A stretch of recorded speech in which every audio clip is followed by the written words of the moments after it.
di mana menyatakan Satria Artakumbara terbukti secara sah dan meyakinkan bersalah melakukan tindak pidana yaitu disersi dalam waktu damai. Kesaksian Kepala SMK Dr. Cipto Amparawa, Kabupaten Semarang Budi Raharjo tentang sosok Satria Artakumbara. Satria kembali viral setelah minta untuk pulang ke Indonesia.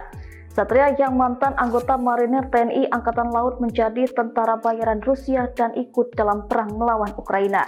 Satria merupakan alumni SMK Dr. Cipto Amparawa, lulus tahun ajaran 2004-2005 dan jurusan otomotif yang dahulunya teknik mesin. Budi mengaku belum menjabat sebagai kepala sekolah saat Satria masih menjadi siswa, namun dia menggali informasi dari para guru lama. Menurut Budi, Satria bukan tipe siswa yang menonjol, tapi Satria menjalani pendidikan dengan baik. Nama Satria mencuat ke publik setelah video permohonan maaf dan permintaan pulangnya beredar luas di media sosial. Dalam video itu, Satria mengaku menyesal telah menandatangani kontrak dengan Kementerian Pertahanan Rusia yang menyebabkan status kewarganegaraannya sebagai warga negara Indonesia terancam dicabut. Dia meminta bantuan Presiden Prabowo Subianto, Wakil Presiden Gibran Rakabuming Raka, dan Menteri Luar Negeri Sugiono untuk dapat kembali ke Indonesia. Satria juga menyebut alasan ekonomi sebagai motif utamanya menjadi tentara bayaran di Rusia.